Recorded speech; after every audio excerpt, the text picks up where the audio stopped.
Welcome back to Timekeepers for Sleep. If you've had a long day of notifications, deadlines, and things that felt like they couldn't break but somehow you did, tonight you get to be the opposite of unbreakable. You get to rest.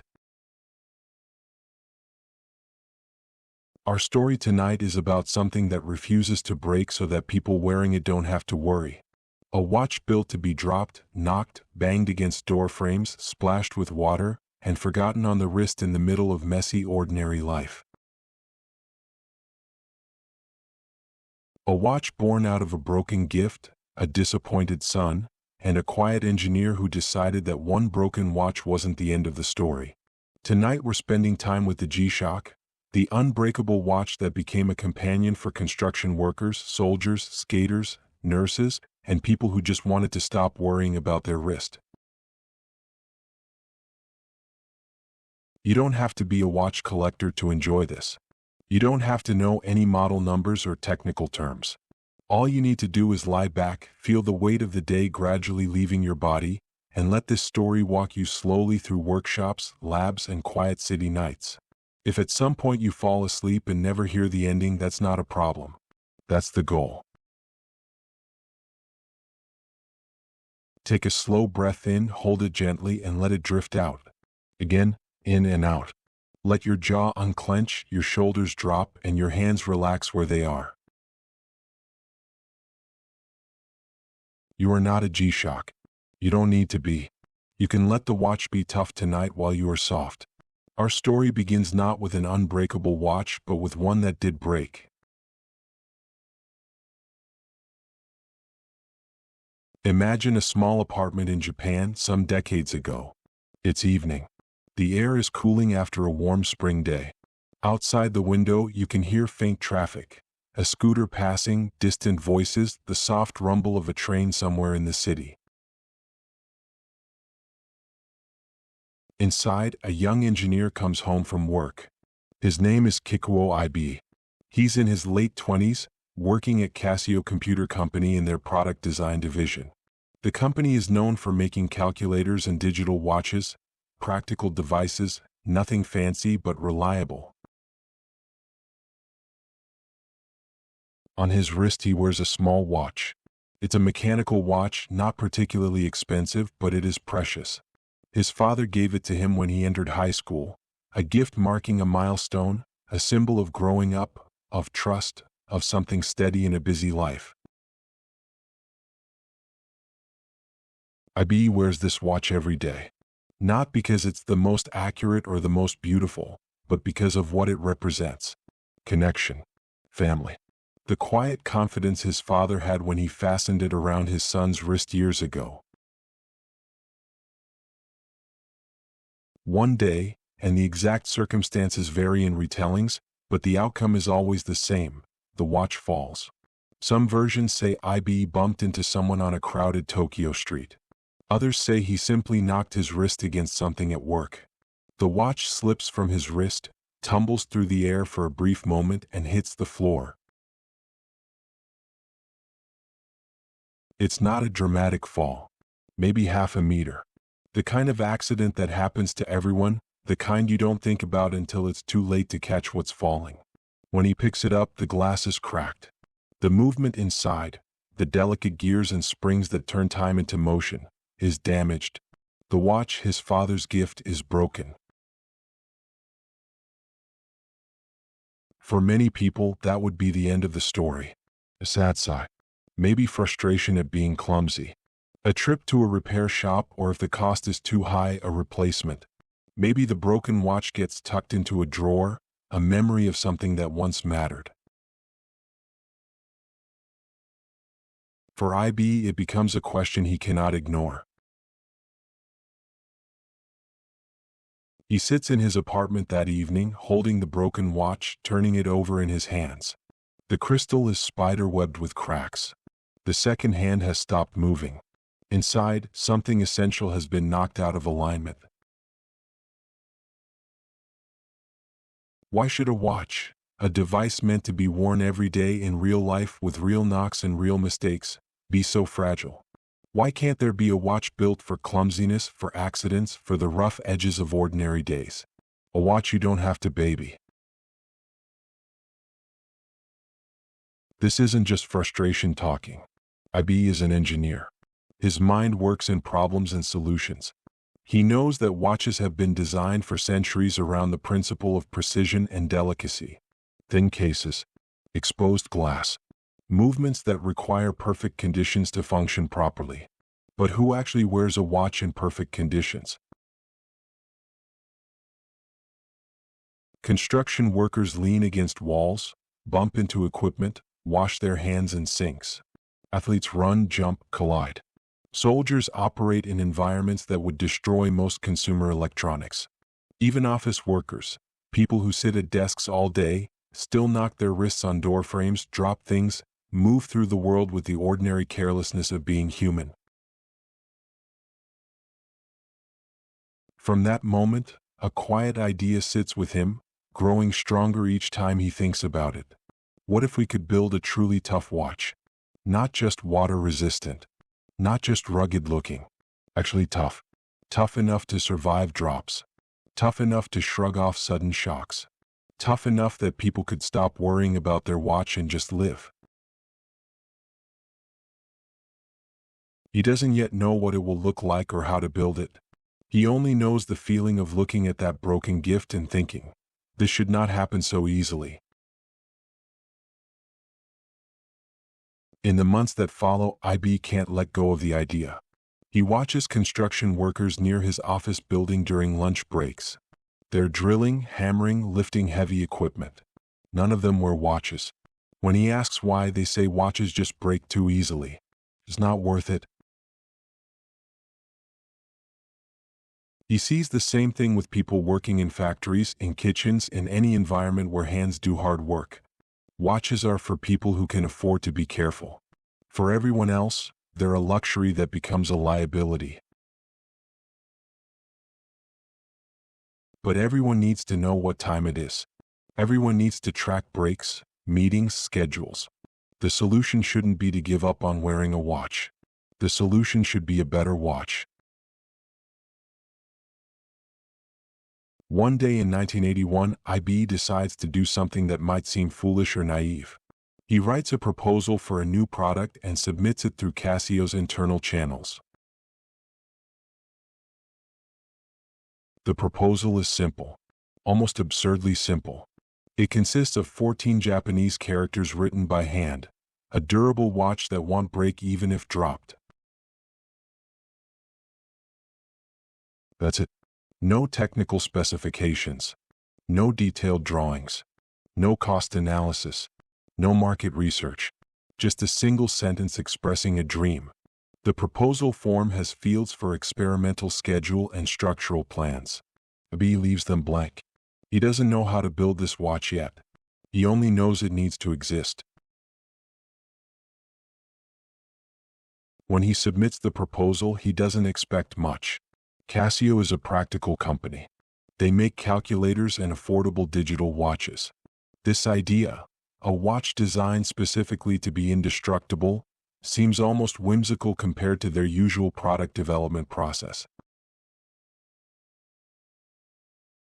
But something unexpected happens. Someone in management reads the proposal and sees potential.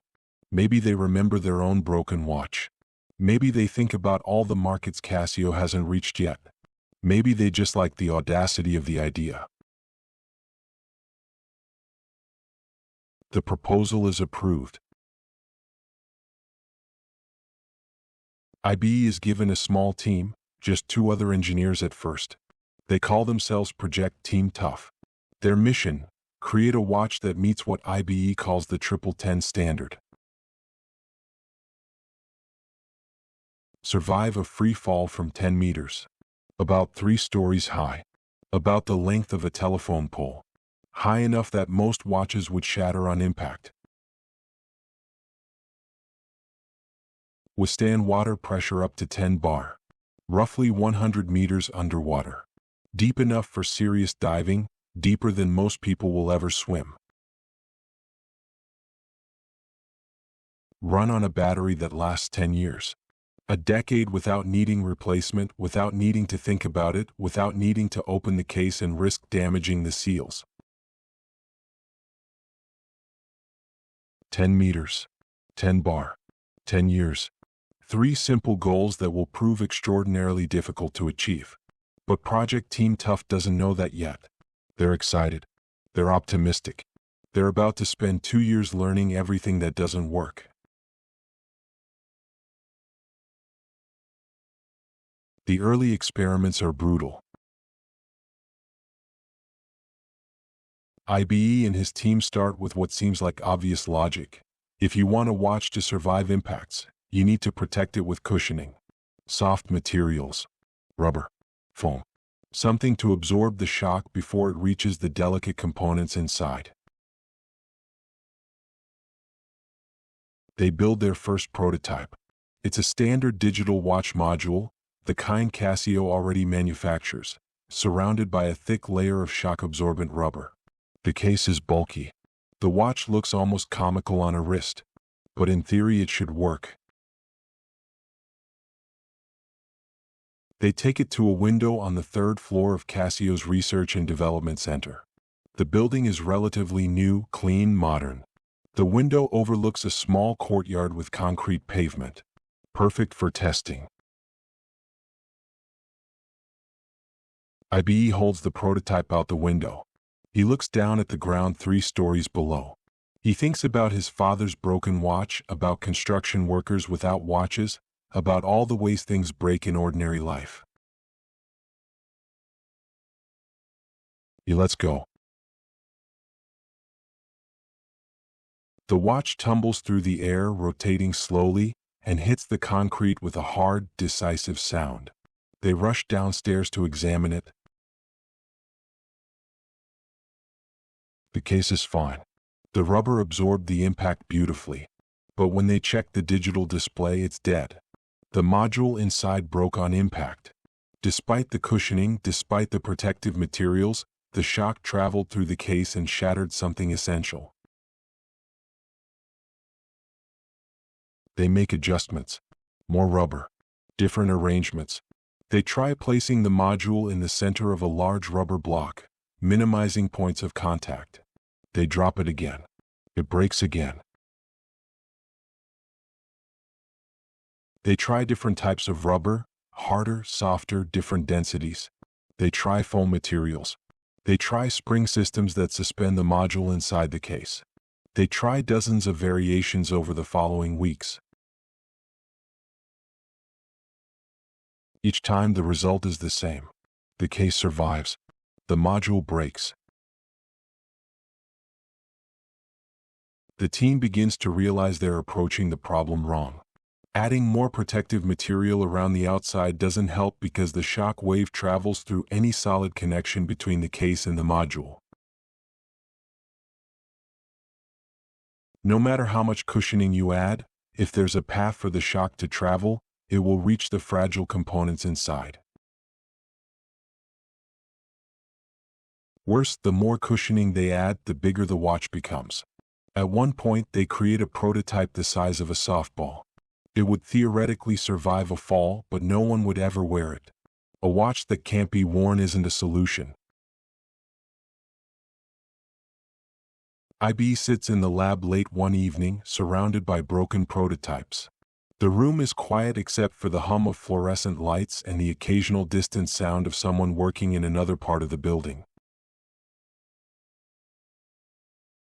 On the workbench in front of him are dozens of failed watches, cracked displays, separated components, mechanisms that no longer function. He picks up one of the prototypes and turns it over in his hands. The rubber casing is perfectly intact. Not a scratch. But the watch inside is dead.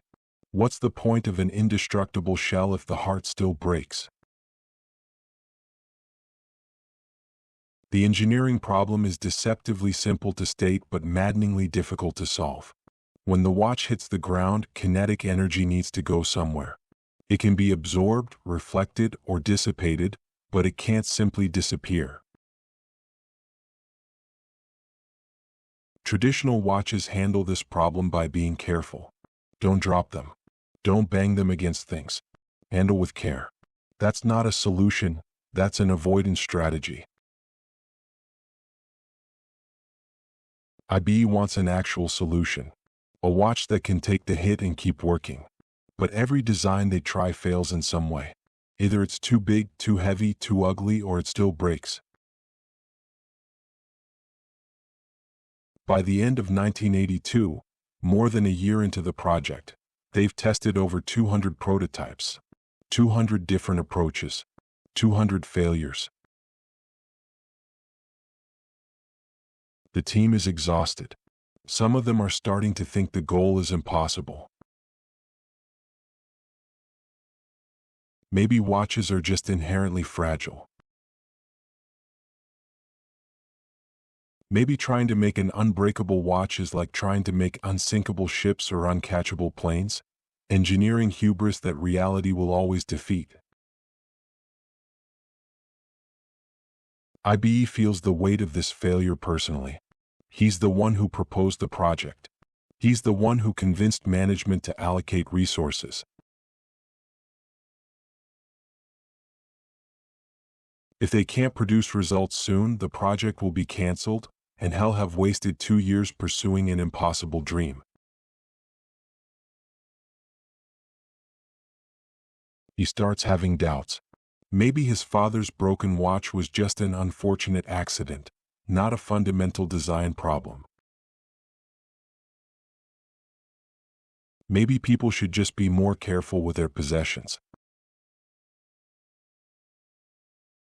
Maybe he's been chasing something that doesn't need to exist. But then he thinks about the construction workers he watched.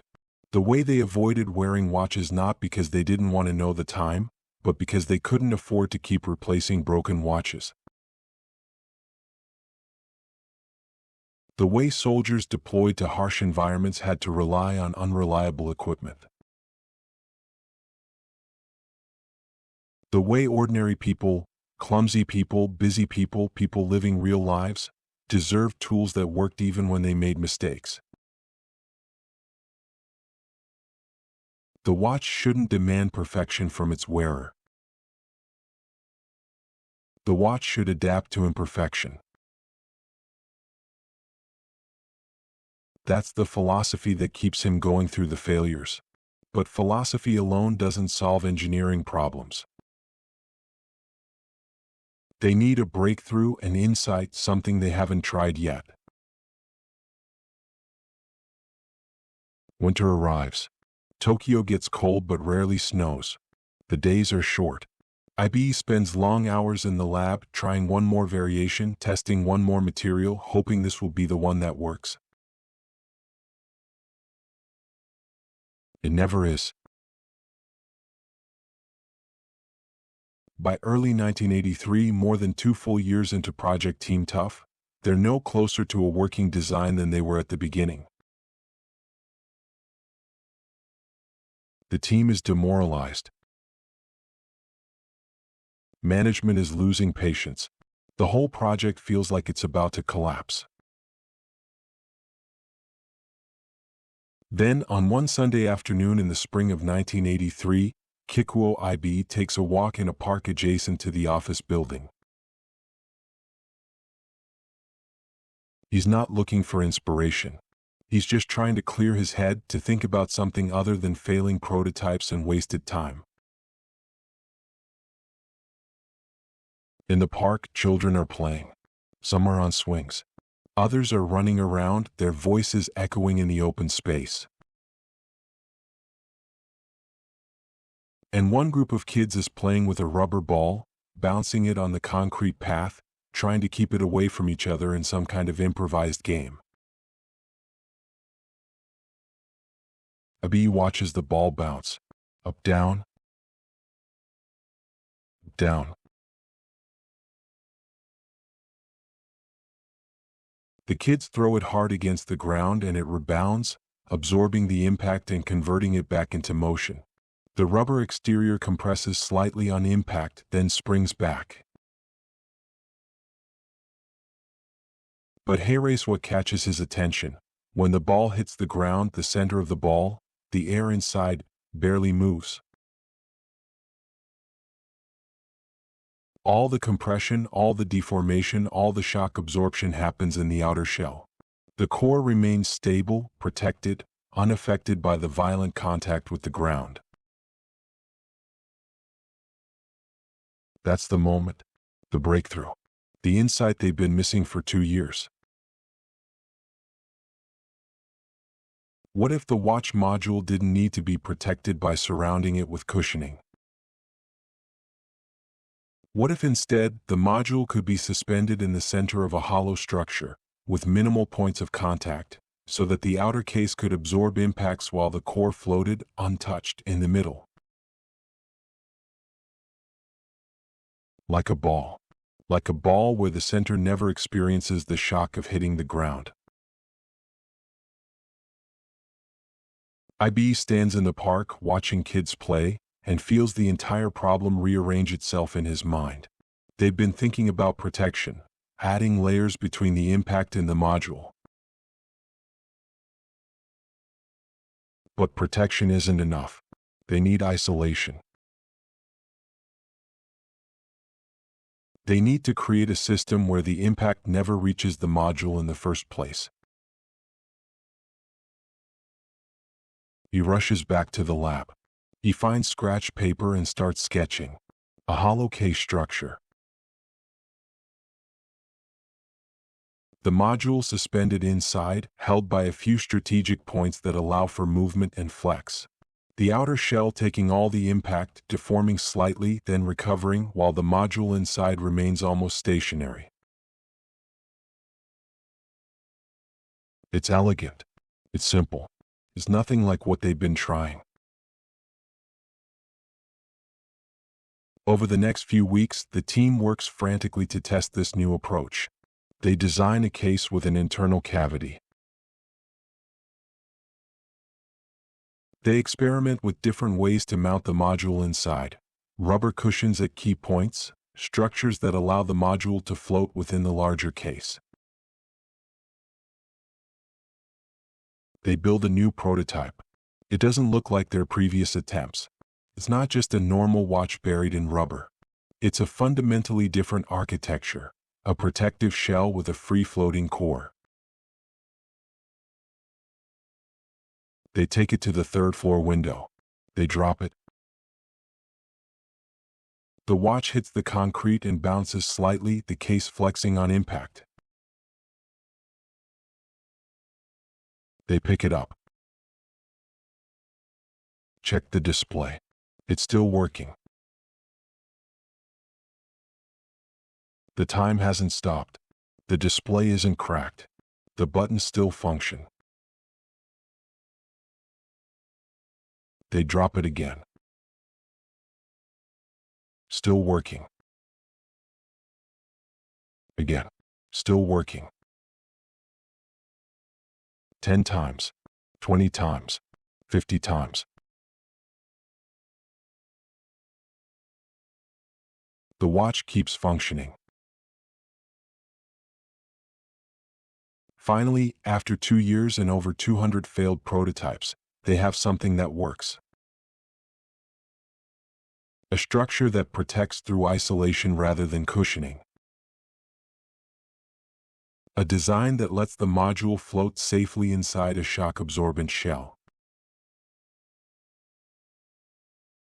They call it the floating module design, and it will become the heart of every G-Shock ever made.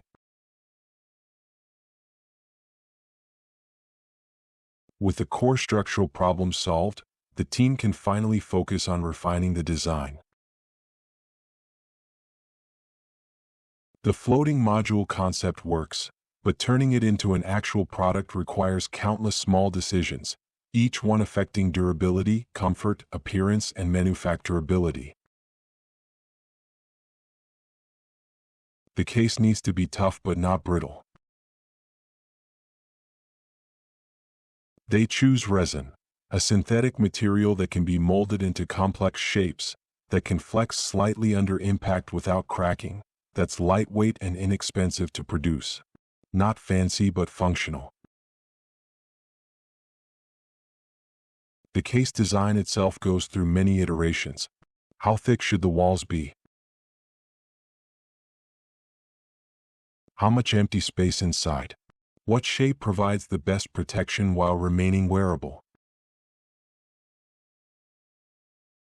They settle on a distinctive chunky angular look. Large protective bumpers extend beyond the watch face, creating a raised bezel that prevents the crystal from directly hitting surfaces. Even if the watch lands face down, the raised edges take the impact first. The display is protected by a mineral crystal, not quite as scratch-resistant as sapphire, but much tougher than acrylic and far less likely to shatter on impact. For the electronic module inside, they use Casio's existing technology, a digital display with basic timekeeping functions. Nothing revolutionary.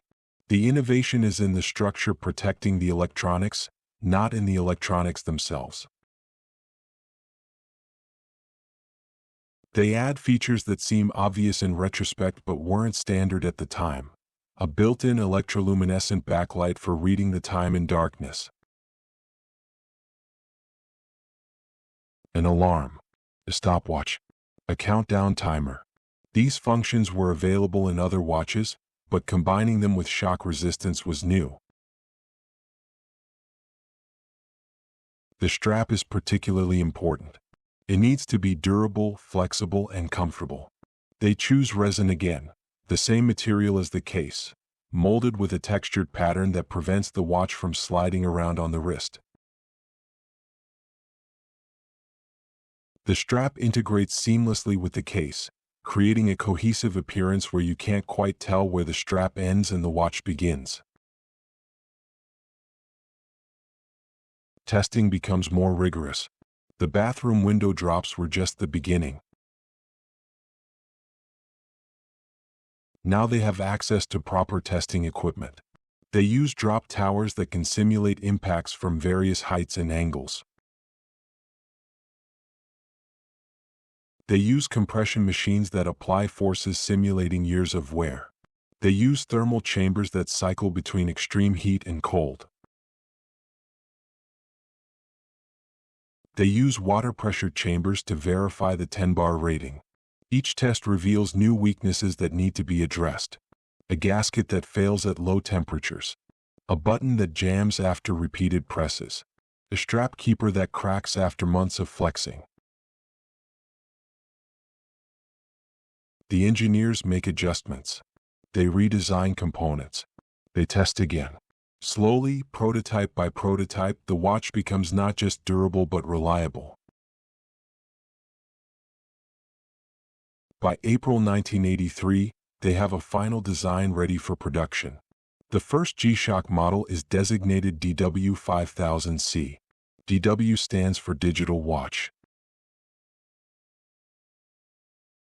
The 5000 indicates it's an important, substantial model. The C distinguishes this version from any future iterations. The watch meets all three of the original 10 goals. Drop test from 10 meters, pass. Water resistance to 10 bar, pass. Battery life projected at 10 years, pass. It's bulky by the standards of the time, thick, heavy compared to slim dress watches, obviously engineered rather than elegantly designed. But it works. It survives. It does what watches weren't supposed to be able to do. Casio schedules a launch event. They invite retailers, journalists, anyone who might be interested in a nearly indestructible watch. The presentation includes a live demonstration. Ibe himself, or one of the team members, accounts vary, takes a DW5000C, walks to a nearby window, and drops it out onto concrete pavement. They retrieve it. is still functioning perfectly. Journalists are impressed, though skeptical about how big the market might be for such a utilitarian device. The watch goes on sale. Initial marketing focuses on the shock resistance feature and the triple 10 concept. The tagline emphasizes toughness, the watch that doesn't break. Early sales are not spectacular. The Japanese market in 1983 is still recovering from the quartz crisis that devastated the watch industry in the 1970s. Consumers are cautious about spending money on watches, especially unusual-looking ones that cost more than basic Casio digitals. Retailers don't know how to position the G-Shock. It's not a fashion watch. It's too chunky, too aggressive. It's not a dress watch. It's digital and informal. It's not marketed as a dive watch, though it has good water resistance. It exists in a category that doesn't quite have a name yet. Some early adopters find the watch interesting. People who work in physically demanding jobs appreciate the durability. But mass market appeal seems elusive. The team is disappointed but not entirely surprised. Revolutionary products often take time to find their audience. They continue making small improvements, releasing minor variations, waiting for the market to catch up to their invention. Then something unexpected happens. American soldiers stationed in Japan start buying G-Shocks. Not through official procurement, just individual soldiers looking for a tough watch that can handle military life. They like the shock resistance, the water resistance, the fact that they don't have to worry about breaking it during training exercises. When these soldiers rotate back to the United States, they bring their G-Shocks with them. They tell stories about watches that survive drops, water, mud, extreme temperatures. Word spreads through military communities. Around the same time, G-Shock gets attention from another unexpected group: skateboarders. In the 1980s, skateboarding is evolving from a niche activity to a cultural movement, particularly in California. Skaters fall constantly. It's part of the sport. They need equipment that can take abuse.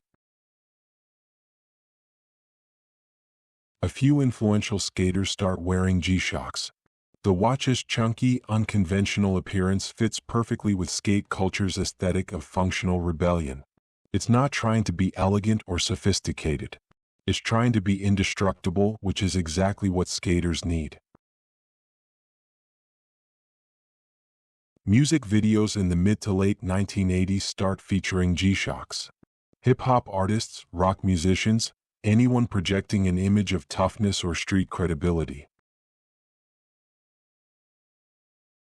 The watch becomes associated with people who do hard things, who live rough lives, who can't afford to carry fragile possessions. By the end of the 1980s, G-Shock has evolved from a niche product into a cultural phenomenon. Sales grow exponentially. Casio can barely keep up with demand. They're manufacturing thousands of watches per month, then tens of thousands, then hundreds of thousands. The DW5000C becomes collectible, early production units with specific serial numbers, watches that celebrities wore, limited editions that sold out instantly. The basic design becomes iconic, recognizable even to people who don't know anything about watches. But more importantly, G-Shock accomplishes what Ibe set out to do. It becomes the watch that people don't have to worry about. Construction workers wear them without a second thought. Nurses wash their hands constantly without removing the watch. Athletes train hard without fear of damage. Soldiers deploy to war zones knowing their watch will survive. The watch becomes invisible in the best possible way, reliable enough that you forget you're wearing it, functional enough that you never have to think about it breaking. There's something deeply satisfying about owning something that refuses to break. Not just durable, truly demonstrably tough. Something you can drop, bang, submerge, and forget about. Something that just keeps working.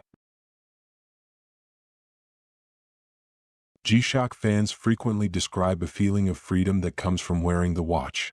One user on Reddit wrote, "I love my mechanical watches, but if I'm doing anything physical or risky, I strap on a G-Shock and forget about it." Another said, "It's literally the one thing in my EDC I never worry about. It just always works." This psychological aspect, the elimination of worry, might be G-Shock's most important feature. Not shock resistance or water resistance or battery life, but the mental relief of knowing your watch won't fail you. Think about how much mental energy we spend protecting our possessions, taking our phones out of pockets before sitting down, being careful not to scratch car doors, keeping expensive watches away from hard surfaces. We create entire routines around fragility management. G-Shock says you don't have to do that. Wear me. Use me. Don't think about me. It'll be fine.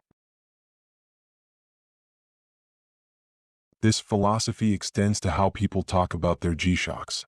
You don't hear collectors say, "I baby this watch," or "I only wear it on special occasions." You hear, "I beat the hell out of this thing and it's been everywhere with me and I forget I'm wearing it." The stories people tell about their G-Shocks become part of the appeal.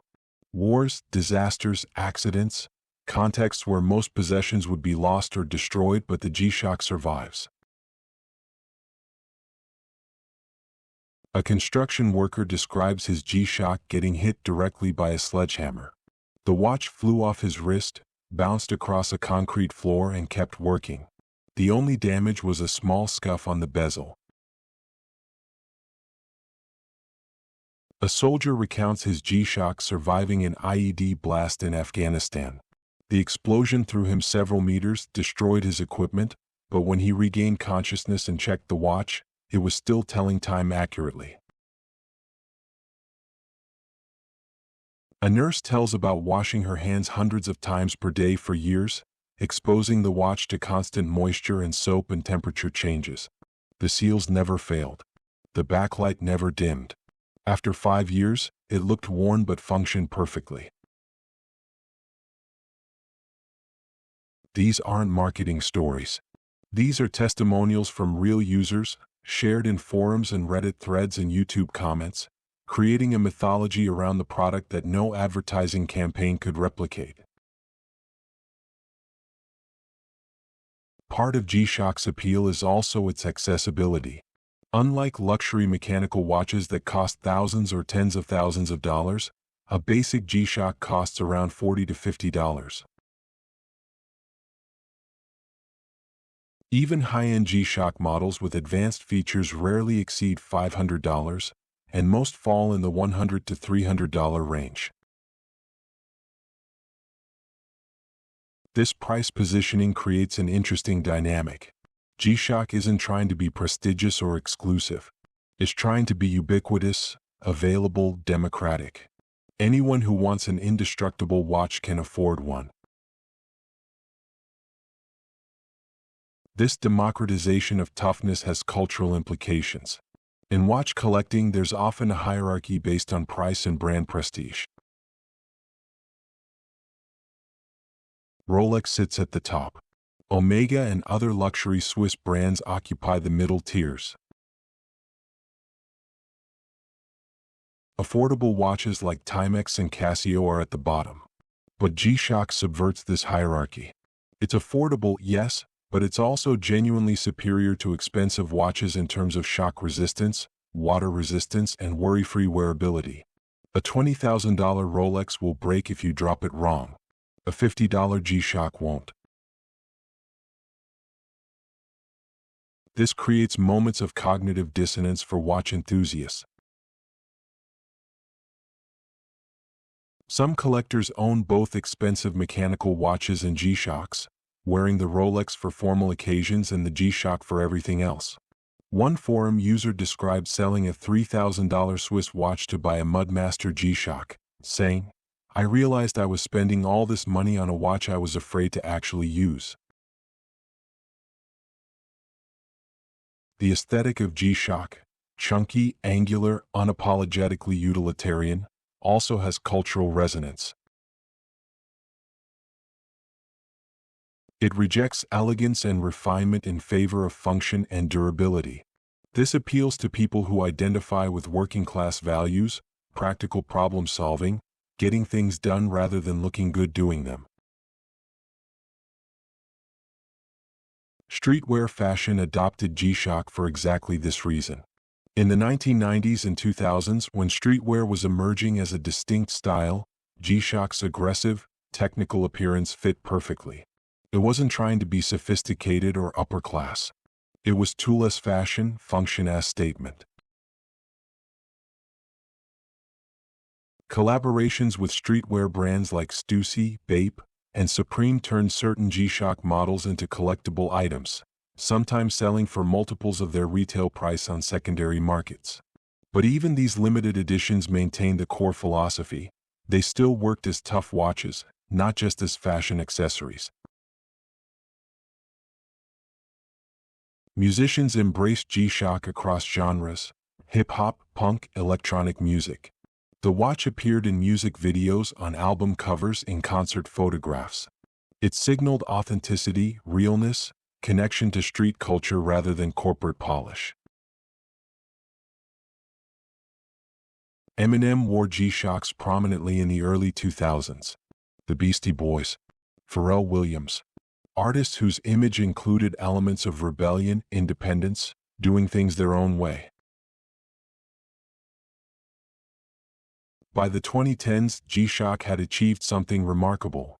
It was simultaneously a utilitarian tool and a cultural icon, valued by both people who needed a tough watch for practical reasons and people who wanted to signal certain values and affiliations.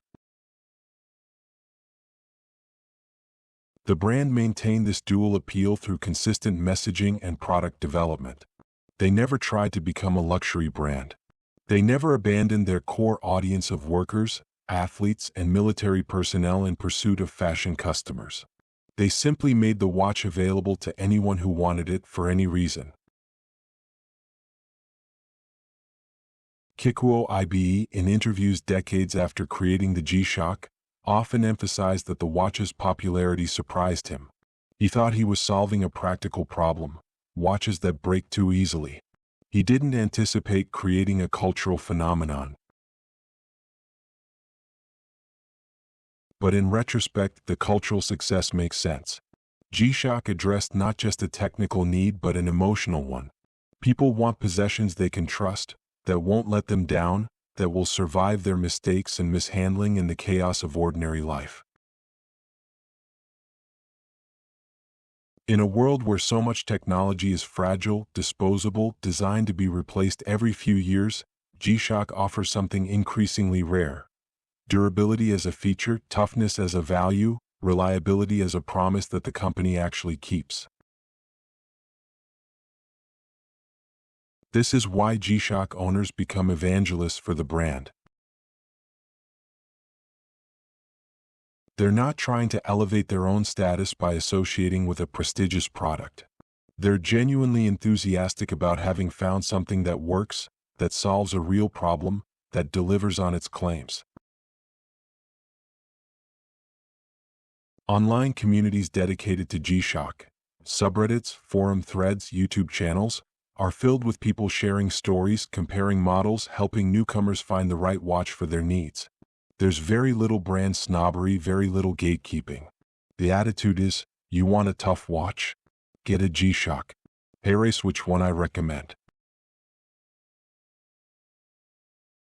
This community aspect reinforces loyalty. When someone buys their first G-Shock and discovers it actually lives up to the hype, they tell others.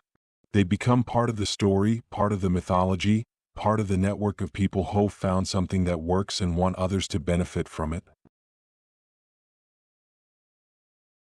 For many people, G-Shock represents a philosophy that extends beyond watches.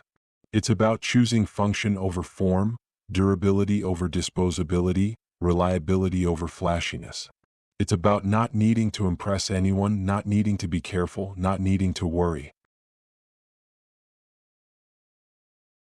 In our culture of planned obsolescence, where products are deliberately designed to fail or become outdated quickly, G-Shock stands as a counterexample.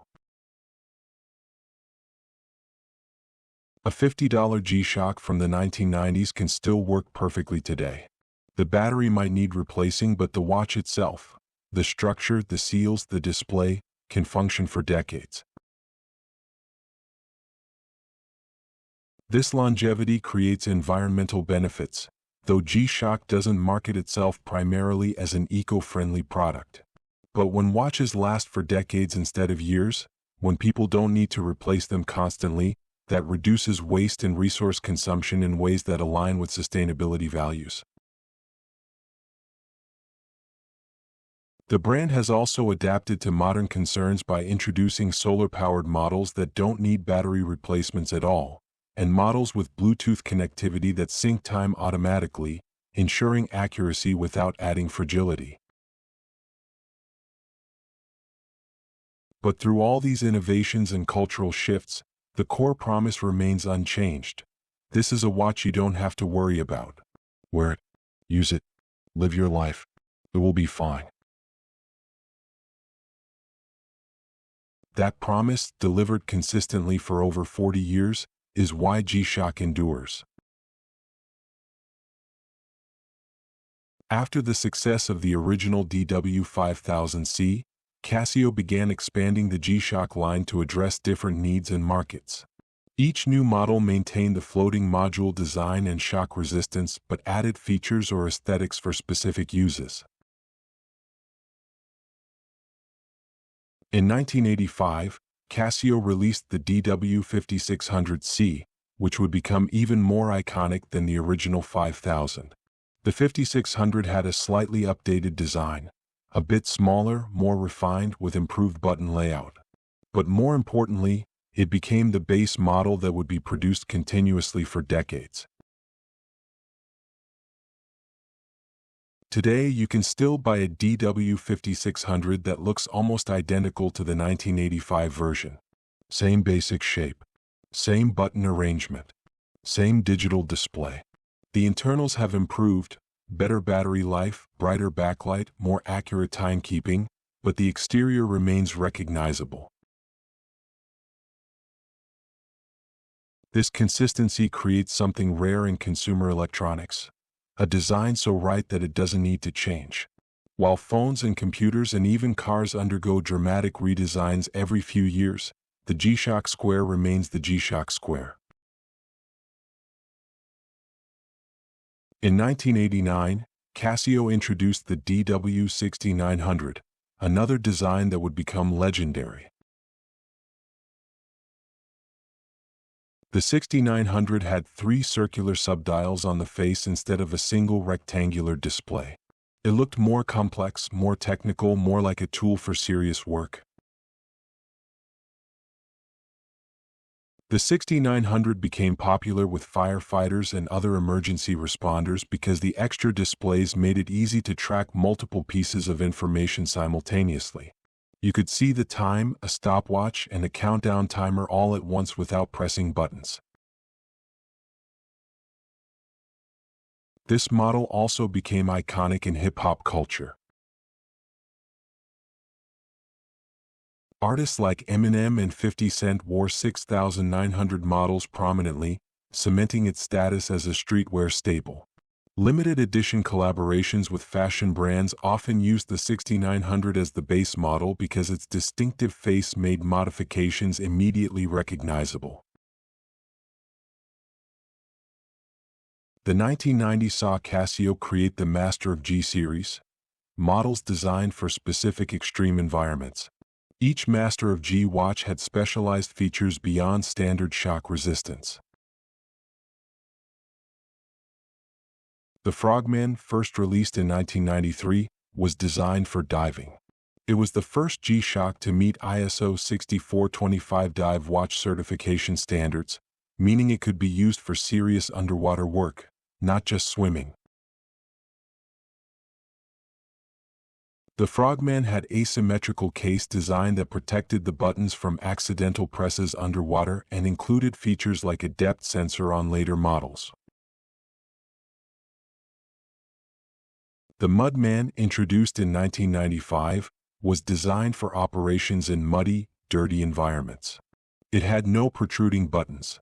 All controls were covered to prevent mud and debris from jamming the mechanism. This made it popular with off-road motorcyclists, mountain bikers, and anyone working in messy conditions. The Rangeman, a more recent addition to Master of G, includes a triple sensor: compass, barometer/altimeter, and thermometer. This makes it useful for hiking, climbing, and outdoor navigation. Some Rangeman models also include GPS for precise positioning. The Mudmaster represents the largest, most durable end of the G-Shock spectrum. These watches are designed for construction work, military operations, disaster response. They feature carbon core guards, multiple gaskets, and structures that can withstand extreme vibration from jackhammers and other heavy equipment. In 1996, Casio took G-Shock in an unexpected direction by launching the MRG series. MRG stood for Mr. G, though internationally it was marketed as just MRG. These were premium G-Shocks made with metal cases instead of resin, designed to be worn in formal settings. Kikuo Ibe led the development team for MRG, which was a significant challenge. How do you make a tough watch in metal without making it too heavy to wear comfortably? How do you maintain shock resistance when metal doesn't have the same flex properties as resin? The solution involved titanium, lighter than steel but just as strong, combined with sophisticated shock absorption structures inside the metal case. The result was a G-Shock that looked elegant enough for a business meeting but still survived drops and impacts. MRG models cost significantly more than standard G-Shocks, often ranging from $1,500 to $7,000 depending on materials and features. This positioned G-Shock as a brand that could span from $50 utility watches to multi-thousand-dollar luxury pieces, all maintaining the core philosophy of toughness. The 2000s brought technological advances. Tough solar charging meant watches could be powered by any light source: sunlight, indoor lighting, even flashlights, eliminating the need for battery replacements. Multi-band 6 radio wave reception meant watches could automatically sync their time with atomic clock broadcasts in 6 different regions worldwide, ensuring accuracy to the second. Bluetooth connectivity arrived in the 2010s, allowing G-Shocks to sync with smartphones for automatic time adjustment, function customization, and features like finding your phone if you've misplaced it. GPS functionality appeared in high-end models, enabling precise positioning and automatic time zone adjustment when traveling. The GPW 1000 Gravity Master, released in 2014, combined GPS timekeeping with analog displays, creating a hybrid that looked like a traditional pilot's watch but functioned like an advanced digital device. In 2019, Casio released the GA2100, which would become known as the Casio due to its resemblance to the Audemars Piguet Royal Oak luxury watch. The GA2100 had a much slimmer profile than traditional G-Shocks, under 11 millimeters thick, and an octagonal bezel shape that was elegant while still maintaining shock resistance. The Casio became phenomenally popular, selling out repeatedly and sparking a secondary market where limited editions sold for several times their retail price. It proved that G-Shock could adapt to changing aesthetics while maintaining its core functionality. Throughout all this evolution, Casio maintained production of the classic models. The DW5600 never went away. Neither did the 6900. You can walk into a store today and buy watches that look almost identical to designs from 30 or 40 years ago. This creates an interesting dynamic where G-Shock is simultaneously retro and contemporary, classic and innovative, affordable and premium. The brand occupies multiple niches at once without creating confusion because the core promise, toughness, remains consistent across all models. Limited edition collaborations became a major part of G-Shock's strategy in the 2000s and 2010s. Partnerships with streetwear brands, artists, sports teams, and even other watch companies produced hundreds of special editions. Some were purely aesthetic variations, different colors and graphics on standard models. Others incorporated unique materials or features.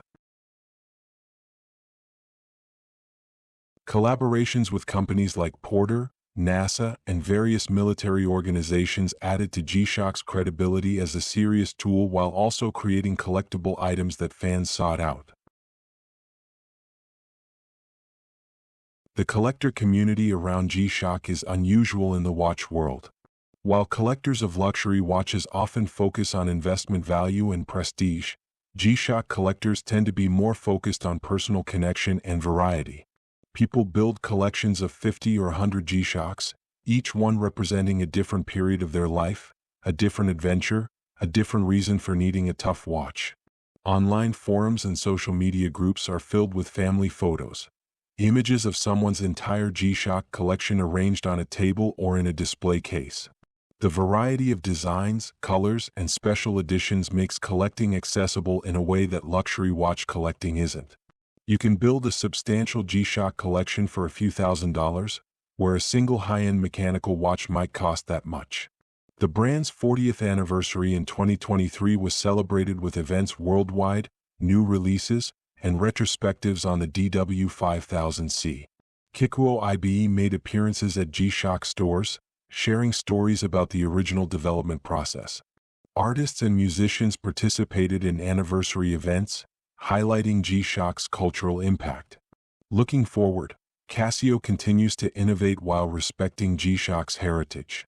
Current development includes exploring new materials that are both sustainable and durable, improving solar efficiency, and potentially creating watches that can be fully repaired and upgraded rather than replaced. The brand faces questions about how to remain relevant as smartwatches become more prevalent. Casio's approach has been to add select smart features, Bluetooth connectivity, smartphone integration, without trying to compete directly with Apple Watch or Garmin devices. G-Shock remains fundamentally a watch, not a wrist computer, which many users see as a strength rather than a limitation. In a 2021 interview, Kikuo Ibe reflected on G-Shock's evolution. When I developed the first G-Shock, I considered toughness to be physical durability. Today, I think about mental toughness as well, the spirit of never giving up, of continuing to challenge yourself even when things seem impossible.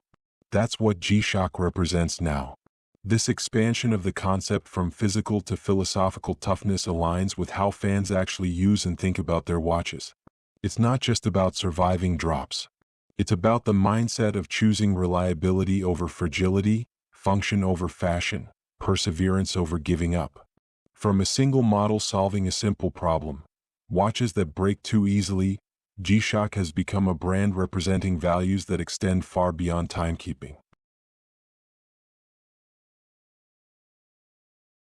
G-Shock's journey from niche Japanese product to global phenomenon involved different adoption patterns in different regions, each reflecting local needs and cultures. In Japan, the watch initially struggled to find its audience despite being developed there. Japanese consumers in the early 1980s were recovering from economic challenges and were cautious about spending on watches. The chunky, unconventional design didn't fit prevailing aesthetic preferences for slim, elegant timepieces. But G-Shock found early adopters among young people, particularly those involved in outdoor activities and sports. Japanese surfing and skateboarding communities embraced the watch's durability. Construction workers appreciated having a watch they didn't need to remove before work. By the 1990s, G-Shock had become a mainstream product in Japan, worn across demographic groups. Casio leveraged this domestic success by opening dedicated G-Shock stores in Tokyo's fashion districts, treating the watch as both a serious tool and a style statement. In the United States, military adoption was crucial to early success. American soldiers stationed in Japan bought G-Shocks and brought them back to the U.S., creating word-of-mouth demand in military communities. The watch's ruggedness aligned perfectly with military needs. It could withstand field operations, combat conditions, and the general abuse of military life. The U.S. Navy SEALs became particularly associated with G-Shock, though this was organic rather than through official endorsement. SEALs needed watches that could survive underwater operations, extreme temperatures, and intense physical activity. G-Shock delivered all of this at a fraction of the cost of specialized dive watches. California skateboarding and hip-hop cultures adopted G-Shock in the late 1980s and early 1990s, turning it into a fashion statement. The watch appeared in music videos on MTV and skateboarding magazines. Its utilitarian aesthetic fit the streetwear sensibility that was emerging during this period. By the mid-1990s, G-Shock had achieved mainstream recognition in the U.S. market. Casio established American distribution networks, advertised in youth-oriented media, and created U.S.-specific limited editions. Sales grew from thousands per year to millions. In Europe, adoption followed a different pattern. The watch gained traction first in UK fashion circles, particularly in London where street culture embraced practical, technical aesthetics. DJs and club promoters wore G-Shocks because they needed watches that could survive late nights, crowded venues, and occasionally chaotic situations. France and Italy were initially more resistant, with their strong traditions of luxury watchmaking and fashion. But younger generations, less tied to traditional hierarchies, found G-Shock appealing precisely because it rejected luxury watch conventions. German adoption was driven partly by practical needs. The country has strong traditions of outdoor activities, hiking, and technical equipment appreciation, and partly by the watch's association with American street culture that German youth found appealing. In the Middle East, G-Shock became popular in the 2000s, particularly in Gulf states. The watch's durability suited the harsh desert environment, extreme heat, sand, humidity near coasts. Construction boom in cities like Dubai created demand among workers who needed tough watches. Interestingly, wealthy consumers in the Middle East also embraced G-Shock, often owning both luxury mechanical watches and G-Shocks. The watch transcended economic class divisions, worn by construction workers and executives alike, each appreciating it for different but related reasons. In Southeast Asia, G-Shock found enormous markets in countries like Thailand, Philippines, Indonesia, and Malaysia. The watch's affordable price point made it accessible to middle-class consumers who wanted quality timepieces. Its durability suited tropical environments, heat, humidity, frequent rain. Southeast Asian street culture, heavily influenced by Japanese and American trends, adopted G-Shock enthusiastically. Local rappers, athletes, and influencers wore the watches prominently. Casio responded by releasing Asia-specific editions and opening stores in major cities. China presented both opportunity and challenge. The massive population represented enormous potential, but the market was flooded with counterfeit G-Shocks. Casio invested heavily in authentication technology, retailer partnerships, and consumer education to combat fakes while building legitimate sales channels. Chinese consumers appreciated G-Shock's technological features. solar charging, radio wave sync, GPS. The watch aligned with cultural values of practicality and value for money. By the 2010s, China had become one of G-Shock's largest markets. In Africa, particularly in West African countries, G-Shock became associated with hip-hop culture and economic success. Nigerian musicians and actors wore the watches prominently. In a context where many consumer goods were unreliable, G-Shock's reputation for durability made it highly desirable. South America saw strong adoption in countries like Brazil, Colombia, and Chile. The watch suited active lifestyles in warm climates.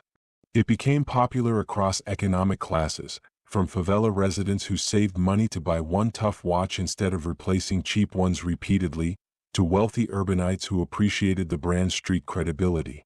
In each region, G-Shock's success was partly about function but also about meaning. The watch represented different things to different people, but always within a framework of toughness, reliability, and authenticity. In military contexts worldwide, G-Shock became standard unofficial equipment. While military organizations often issued their own watches, individual service members frequently chose to wear G-Shocks instead. British SAS, American Rangers, Israeli Special Forces, Russian Spetsnaz, elite units from many countries counted G-Shock wearers among their members. This military adoption was never through official channels or endorsements. It was purely organic. People whose lives depended on reliable equipment chose G-Shock and told others about it. In professional diving, similar patterns emerged. While technical divers often used specialized dive computers, many wore G-Shock Frogman models as backup timing devices. The watch's extreme water resistance and durability made it trustworthy even in demanding underwater environments. Mountain climbers and high-altitude mountaineers adopted G-Shock for similar reasons. The watches functioned reliably in extreme cold, at high altitude, during intense physical exertion. Models with altimeters and barometers provided useful data for navigation and weather prediction. First responders, firefighters, paramedics, police officers became major G-Shock users across many countries. These professionals needed watches that could survive dangerous, unpredictable situations while remaining readable under stress. The watch's shock resistance, water resistance, and bright backlighting made it ideal for emergency situations. Healthcare workers discovered G-Shock suited their needs perfectly. Nurses and doctors needed to track time precisely but couldn't wear watches that couldn't be thoroughly cleaned. G-Shock's sealed construction allowed for repeated hand washing, sanitizer exposure, and cleaning without water resistance failure. In developing countries, G-Shock often represented aspirational success. Owning a watch that could last many years without expensive maintenance or replacement made economic sense in contexts where disposable income was limited. The watch became a valued possession passed down in families, a tool that justified its cost through years of reliable service. Refugee and humanitarian workers, operating in some of the world's harshest environments, frequently chose G-Shocks for their reliability and affordability. When working in regions with limited infrastructure, having a watch that wouldn't fail became essential. Athletes across many sports embraced G-Shock. Runners, cyclists, swimmers, triathletes, martial artists, anyone whose sport involved potential impact or water exposure. The watch couldn't track detailed metrics like modern fitness trackers, but it could survive training conditions that would destroy less robust devices. Even in professional sports, where athletes had access to expensive equipment, G-Shock maintained presence. NBA players wore them off-court. Soccer players trained in them. Surfers wore them in competition. The watch's street credibility and toughness aligned with athletic identities better than luxury watches that might signal wealth but not physical resilience. This global adoption created interesting market dynamics. Casio could release a limited edition watch in Tokyo that would sell out instantly and appear days later on resale markets in Los Angeles, London, Dubai. Online communities tracked releases, shared information about local availability, and helped members obtain specific models. The brand's worldwide reach also meant that G-Shock became a common language. A construction worker in Jakarta and a soldier in Texas might have nothing else in common, but they could recognize and appreciate each other's G-Shocks, understanding the shared values the watch represented. Casio leveraged this global presence by creating region-specific designs while maintaining consistent quality and core features. A G-Shock sold in Norway and one sold in Nigeria looked different but performed the same essential function with the same reliability. The company's commitment to maintaining production of popular models year after year meant that G-Shock avoided the planned obsolescence that characterizes much of consumer electronics. This created trust. When someone bought a G-Shock, they knew it would remain supported, that replacement straps would be available, that the watch wouldn't be abandoned after one product cycle. This long-term support further strengthened G-Shock's global reputation. In markets where consumer trust had been eroded by products that failed quickly or became unsupported, G-Shock's consistency stood out. By 2017, Casio celebrated selling 100 million G-Shocks worldwide. By 2023's 40th anniversary, that number had grown to over 140 million. These weren't just sales, they were 140 million watches in active use, many still functioning perfectly after years or decades. The global G-Shock community extends beyond mere customers to become advocates and evangelists. People don't just buy G-Shocks, they become part of a worldwide group that shares values of durability, practicality, and authenticity. To truly appreciate what G-Shock accomplished, we need to understand the engineering challenges and solutions that make these watches nearly indestructible. The floating module design that Kikuo Ibe developed remains the foundation of every G-Shock. Here's how it works in detail. Imagine the watch in layers. The outermost layer is the resin case, thick, flexible, designed to absorb and dissipate impact energy. This case is typically made from polyurethane resin, a synthetic material that combines toughness with elasticity. When the watch hits a surface, the resin compresses slightly, converting some of the kinetic energy into heat and deformation. The material then springs back to its original shape. This compression recovery cycle absorbs energy that would otherwise transfer to internal components. Inside the resin case is a hollow cavity. The actual watch module, the electronics, display, and battery, sits in the center of this cavity, held in place by small cushions at strategic points. These cushioning points are crucial. They can't be rigid connections because that would transfer shock directly to the module. But they can't be completely free-floating either, because the module needs to stay positioned correctly. The solution is rubber cushions that allow limited movement. When impact occurs, the outer case flexes and deforms, but the module inside moves independently, cushioned by these strategic mounting points. It's like a gyroscope that maintains orientation even when its housing moves around it. The raised bezel on most G-Shocks serves multiple purposes. Obviously, it protects the crystal from direct impact. But it also creates crumple zones, areas designed to deform predictably under stress, absorbing energy that would otherwise reach the module. The mineral crystal covering the display is thicker than in standard watches. It's also slightly recessed behind the bezel, so it never makes first contact with surfaces. Even if the watch lands perfectly face down, the bezel hits first, taking the impact. Water resistance to 10 bar, 100 meters, requires comprehensive sealing. Every potential entry point for water, the case back, the buttons, the charging port on solar models, needs gaskets that remain watertight under pressure. The buttons are particularly tricky. They need to move freely for operation but seal completely against water. G-Shock uses sliding gaskets, rubber seals that slide along with the button stem, maintaining compression against the case even when the button is pressed.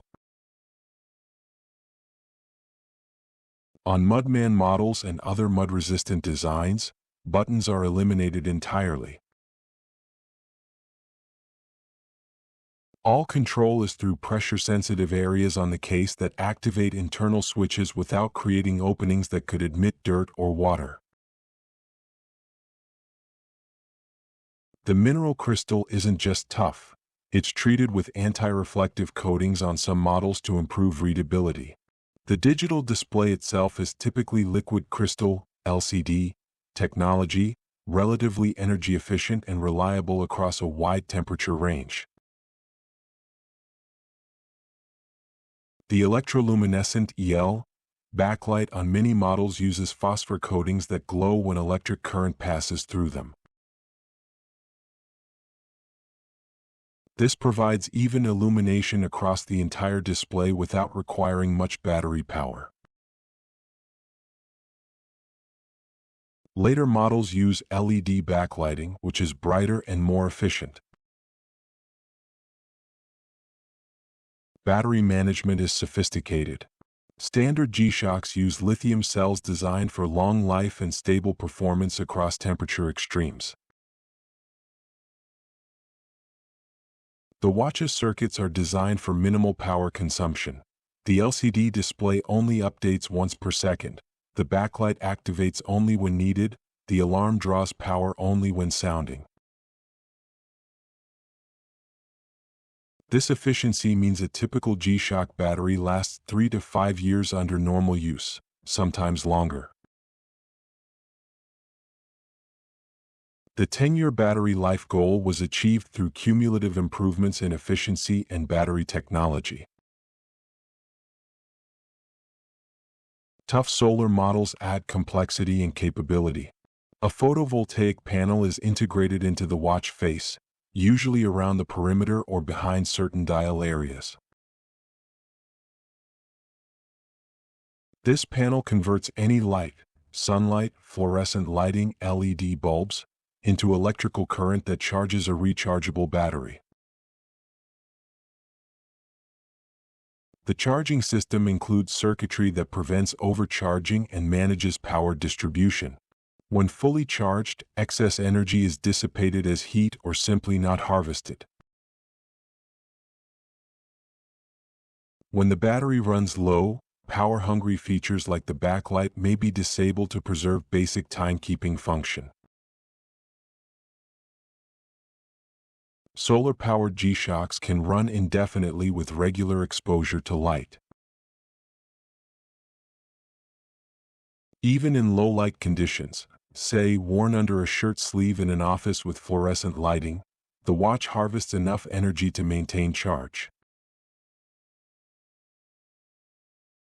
Only extended periods in complete darkness would drain the battery. Multiband 6 radio wave reception is elegantly simple in concept but complex in implementation. The watch contains a ferrite antenna that receives very low-frequency VLF radio signals broadcast from atomic clock stations in 6 regions: Japan, North America, Europe, and China. These broadcasts include time codes, digital signals that specify the exact current time. The watch receives these signals, typically at night when interference is lower, and adjusts its internal time accordingly. This ensures accuracy to within 1 second of atomic time regardless of how much the quartz crystal drifts. The radio reception happens automatically, usually around 2 to 3 a.m. local time. The watch determines which broadcast station to receive based on its time zone setting. If it successfully syncs, a small indicator appears on the display. If not, perhaps because of interference or being indoors, the watch simply tries again the next night. GPS models add even more sophistication. These watches contain a GPS receiver that can pick up signals from satellites and determine the watch's exact position on Earth. From this position, the watch can determine the correct time zone and adjust its time automatically. GPS also enables location logging. Some G-Shock models can record waypoints or track routes, though this isn't their primary function. The GPS receiver consumes significant power, so it's typically activated only when needed rather than running continuously. Bluetooth connectivity allows G-Shocks to pair with smartphones via a dedicated app. This enables several features: automatic time adjustment from the phone's network time, customizing watch settings through an easier interface than tiny buttons provide, and finding your phone by making it emit sound. The Bluetooth implementation is low energy to preserve battery life. The watch doesn't maintain a constant connection. It only activates Bluetooth when performing specific functions, then disconnects to save power.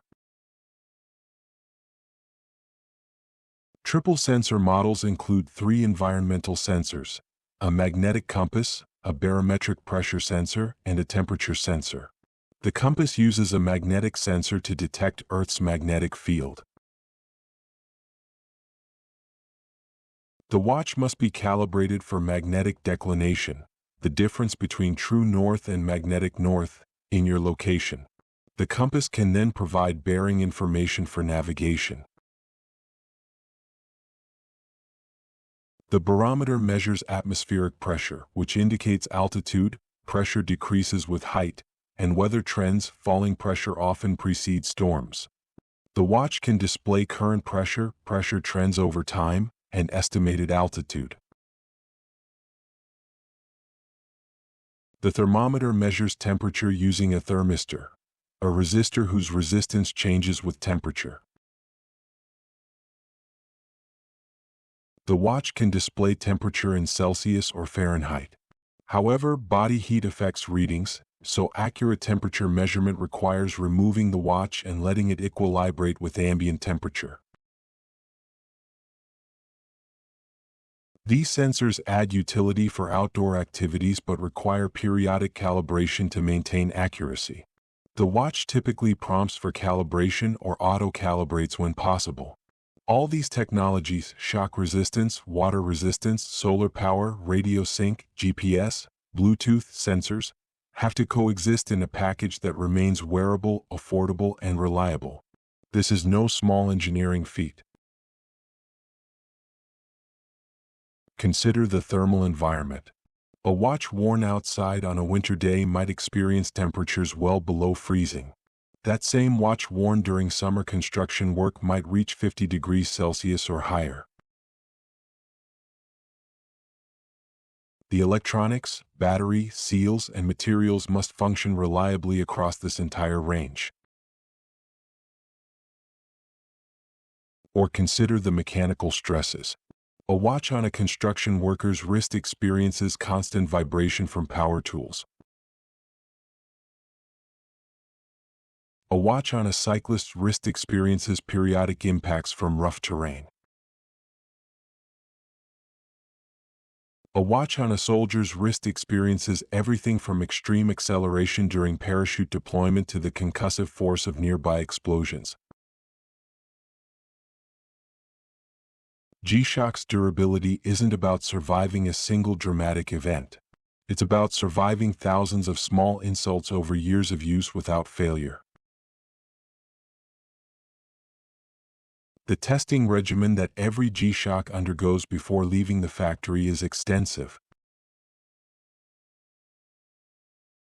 Beyond the drop tests, there are vibration tests simulating years of wear, thermal cycling tests exposing the watch to repeated temperature extremes, and aging tests where watches run continuously under stress to verify long-term reliability.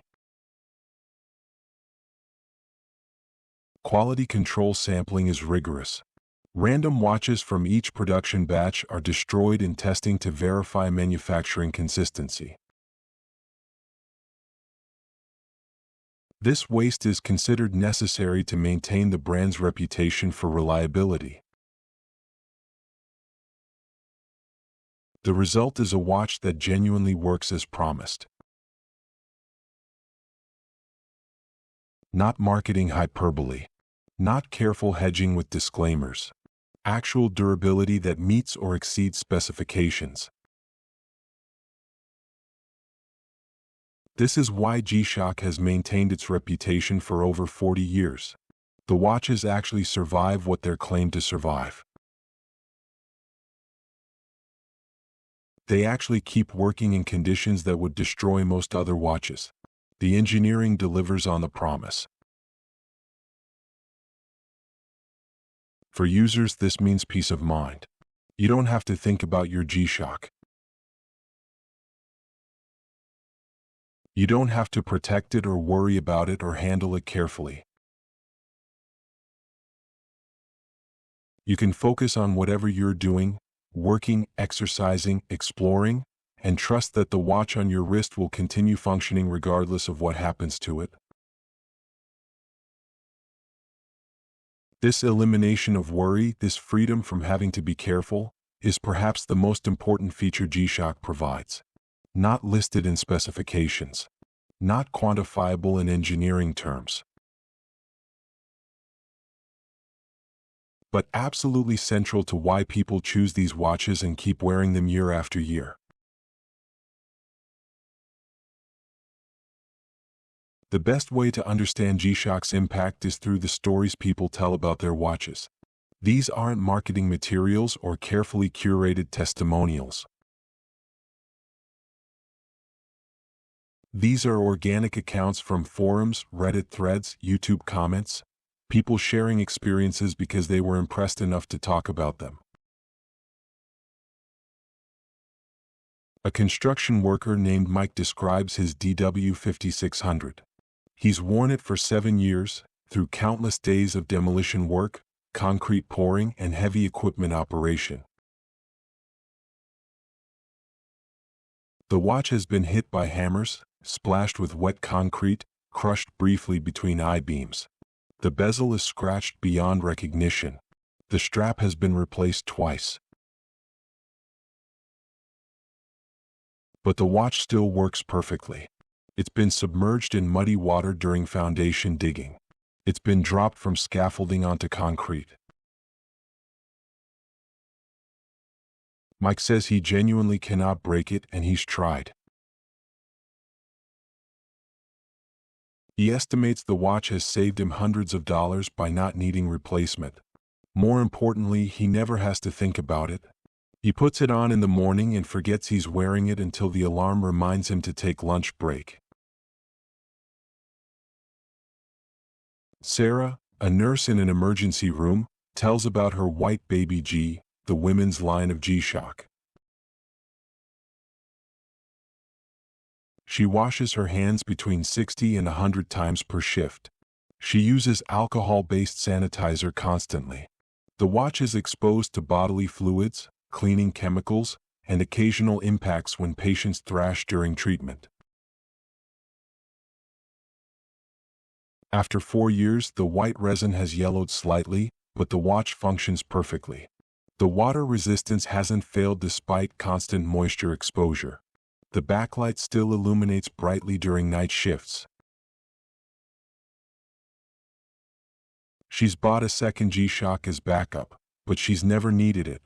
Carlos deployed to Afghanistan 3 times as an army infantryman.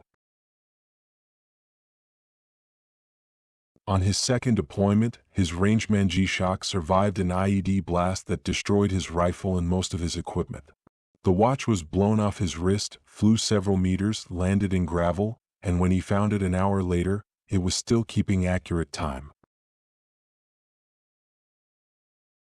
He sent photos of the watch to the G-Shock community. It had scratches, scuffs, a small chunk missing from the bezel where it hit a rock. But the display was intact. The button still worked. The sensor still read correctly. He wore that same watch on his third deployment and still wears it today, 5 years later, as a reminder of surviving. Jessica, a competitive CrossFit athlete, describes throwing her watch against walls, dunking it repeatedly in ice water, dropping it on concrete gym floors. She didn't mean to abuse it. Those things just happened during intense workouts. The watch survived everything without complaint. She bought a GBD 100 Bluetooth model for automatic time sync and step counting. After 2 years of brutal treatment, the original strap deteriorated and she replaced it. Otherwise, no maintenance, no repairs, no issues. Tom, a commercial fisherman in Alaska, wears a frogman. His work involves constant exposure to salt water, extreme cold, and heavy equipment. Fishing nets can exert tremendous force. Machinery can crush. Cold that numbs fingers can also freeze watch mechanisms. His frogman has been submerged countless times, iced over repeatedly, banged against metal railings and decks. The watch records tide data that he uses for navigation. After 3 seasons, it shows wear but no functional problems. He's bought 2 more as gifts for crew members. David, a high school teacher, has a collection of 15 G-Shocks accumulated over 20 years. He wears them interchangeably and none have failed. His oldest, a DW5600 from 2002, still runs on its original battery. He replaced the strap once but otherwise it's unchanged. He describes G-Shock as anti-anxiety jewelry. Wearing one means never worrying whether your watch will survive the day.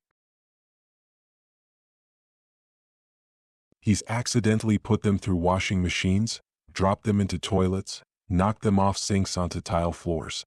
They always survive. Kenji, a skateboarder in Japan, has broken countless bones but never a G-Shock.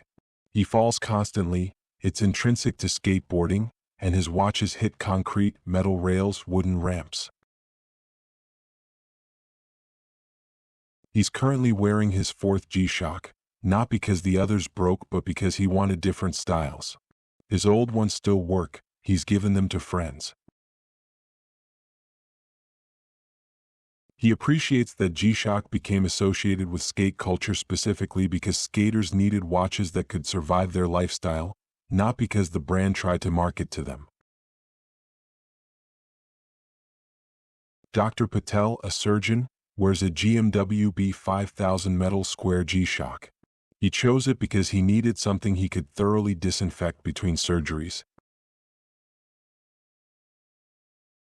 The metal case and sealed construction allow for immersion in medical-grade disinfectant. After 2 years and hundreds of surgeries, the watch looks new. He notes the irony of wearing a watch designed for extreme abuse in a sterile surgical environment, but the same qualities that make it survive construction work make it survive rigorous cleaning protocols. Lieutenant Kowalski, a firefighter, describes his GW 9400 rangeman surviving a structure fire where he was briefly trapped. The watch was exposed to extreme heat, hot enough that his radio melted. When he escaped and checked it later, the watch case had some discoloration, but it still functioned. The backlight worked. The compass worked. The thermometer was useless for a few days until it recalibrated, but even that recovered. He submitted a warranty claim more out of curiosity than expectation, and Casio sent him a new watch with a note saying they'd like to examine the damaged one for research. He kept the damaged watch as a memento. Sophie, a travel photographer, has taken her G-Shock MTGB 1000 through 30 countries on 6 continents. It's been submerged in the Indian Ocean, frozen in Siberia, coated in desert sand in Morocco, drenched in rainforest humidity in Brazil. The solar charging means she never worries about batteries. The radio sync means she never manually adjusts time zones. She values the watch not for survival stories, she doesn't abuse it, but for reliable operation in unpredictable environments where fixing or replacing equipment would be difficult or impossible. Marcus, a line cook, has worn the same GWM 5610 for 6 years through brutal kitchen conditions. Heat from stoves and ovens, moisture from dish pits, grease splatter, occasional impacts with heavy pots and pans. Kitchen work is physically demanding and hard on equipment. His G-Shock has maintained water resistance despite daily exposure to moisture and temperature extremes. The backlight makes it readable in dim storage areas and walk-in coolers. He sets the alarm to track cooking times and break schedules. He says luxury watches make no sense in professional kitchens. They're too delicate, too expensive to risk.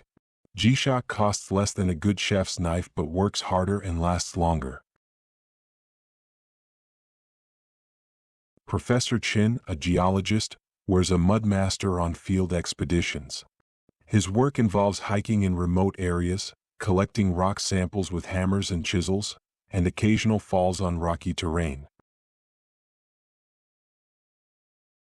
His watch has survived everything from tropical heat to alpine cold, from desert dust storms to rainforest deluges. The mud resistance is particularly valuable.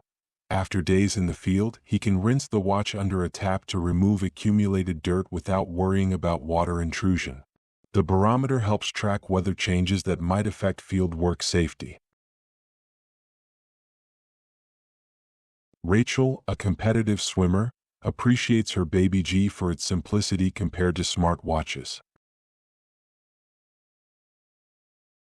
No charging, no syncing, no notifications. Just time, alarm, and stopwatch functions that work reliably despite constant chlorine exposure. She's worn the watch through hundreds of training sessions and dozens of competitions. The lap timer is more convenient than poolside clocks. After 3 years, the resin strap shows some degradation from chlorine, but replacement straps cost $10. Jorge, a professional dog trainer, needs a watch that survives outdoor work in all weather while being easy to read during quick glances. His GB100 handles rain, mud, and occasional bites from puppies learning discipline. The step counter helps track his daily distance walking dogs. He notes that expensive smartwatches wouldn't survive his work environment, while basic digital watches don't have the features he needs. G-Shock hits the sweet spot of durability and functionality.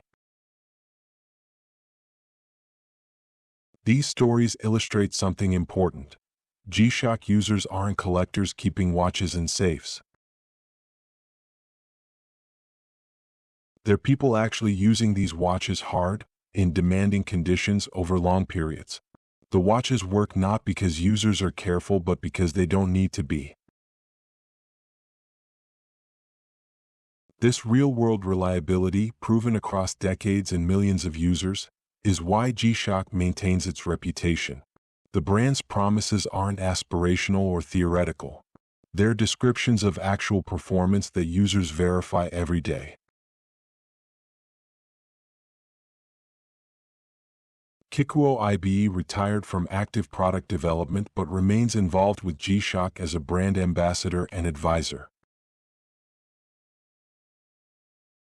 In interviews over the years, particularly around G-Shock's 30th and 40th anniversaries, he shared reflections on the watch's creation and impact.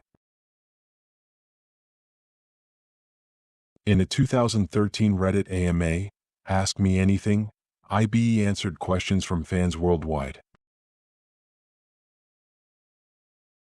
Someone asked what drove him to keep trying after so many failed prototypes. His answer was simple: never give up, even when faced by the biggest problem. He explained that the 2 years of failure were necessary education. Each failed prototype taught the team something they needed to know. They learned what didn't work, which gradually revealed what might work. The frustration and exhaustion were part of the process, not failures of effort or intelligence. Ibe describes the moment in the park watching the bouncing ball as both sudden and inevitable. Sudden because the insight arrived complete and unexpected. Inevitable because their accumulated knowledge finally clicked into place. If they hadn't spent 2 years failing, the bouncing ball wouldn't have sparked recognition. The breakthrough came from nature, he said in a 2021 interview. The rubber ball showed me that you can protect something by isolating it, not by surrounding it with cushioning. Nature is a better engineer than any human. This humility about learning from nature reflects a broader philosophy in Ibe's approach. He didn't try to force a solution through brute engineering. He remained open to insights from unexpected sources. Children playing in a park, the physics of how balls bounce, the principle that the center of a sphere doesn't experience the shock that the surface does. Ibe has talked about the importance of user-focused design. G-Shock wasn't created to showcase engineering cleverness or to win design awards. It was created to solve a real problem that real people experienced, watches that broke too easily for ordinary life. This focus on actual user needs, rather than abstract technical achievements, guided every decision. Why make it water resistant? Because people get wet. Why make the battery last 10 years? Because changing batteries is annoying and creates opportunities for seal failure. Why make it shock resistant? Because people drop things. Every feature serves a purpose related to making the watch more reliable and less worrying for the person wearing it. In 2023, for G-Shock's 40th anniversary, Casio produced a video where an elderly Ibe travels back in time to encourage his younger self during the difficult development period. The video, titled Dear Younger Me, emphasizes the theme of perseverance through failure. The older Ibe tells his younger self, "Toughness is embracing failures. Each failed prototype brought you closer to success. The difficulty was necessary." This message resonated with people beyond watch enthusiasts. It became motivational content shared in contexts having nothing to do with watches. Students facing academic challenges, entrepreneurs building businesses, athletes recovering from injuries. The story of spending 2 years failing before succeeding became meaningful to anyone struggling with difficult goals. Ibe has expressed surprise at G-Shock's cultural impact. "I thought I was solving a technical problem. I didn't realize I was creating something that would become important to so many people's identities." He notes that mechanical watches are often about tradition, heritage, craftsmanship, looking backward to celebrate what was. G-Shock was about solving a present problem to enable future activities. It was forward-looking and practical rather than nostalgic and aesthetic. This difference in philosophy explains why G-Shock didn't compete directly with luxury watches. They serve different psychological needs. Luxury watches signal taste, status, appreciation of tradition. G-Shock signals practicality, resilience, not caring about status. Ibe's current role involves visiting G-Shock events worldwide, meeting fans, and sharing the development story. He seems genuinely moved by people's personal connections to their watches. Soldiers showing him battered G-Shocks that survived deployments, workers describing watches that lasted entire careers, collectors showing off extensive collections. In interviews, he emphasizes two themes repeatedly: never giving up when solving difficult problems, and designing for real human needs rather than abstract specifications. These themes connect to broader ideas about engineering ethics and purpose. Should engineers create products that maximize profit, showcase technical sophistication, or serve genuine human needs? Ibe argues implicitly through G-Shock that serving real needs is the most important goal. G-Shock succeeded not because it was the most advanced technology or the most beautiful design, but because it solved a problem people actually had. This seems obvious in retrospect, but much of consumer product design prioritizes appearance, marketing appeal, or planned obsolescence over lasting utility. Ibe's approach: make something that genuinely works, that lasts, that people can depend on, represents an alternative philosophy that resonated with millions of users worldwide. He has also spoken about mental toughness in addition to physical toughness. The watch can be physically tough, but the person wearing it must be mentally tough to face life's challenges. This expansion of G-Shock's meaning from physical durability to metaphorical resilience aligns with how fans actually relate to their watches. It's not just about surviving drops. It's about persevering through difficulty, not giving up when things get hard, continuing to function even under stress. In this reading, wearing a G-Shock becomes a reminder of these values. Every time you check the time and see that familiar display, you're reinforcing a mindset of resilience and persistence. Whether this psychological aspect was intended or emergent doesn't matter. It exists now as part of G-Shock's cultural meaning, and Ibe has embraced it in his later messaging about the brand. Looking forward, Ibe has expressed interest in developing a G-Shock suitable for space exploration. He mentions this in almost every interview, joking that he's inspired by Star Wars and Yoda.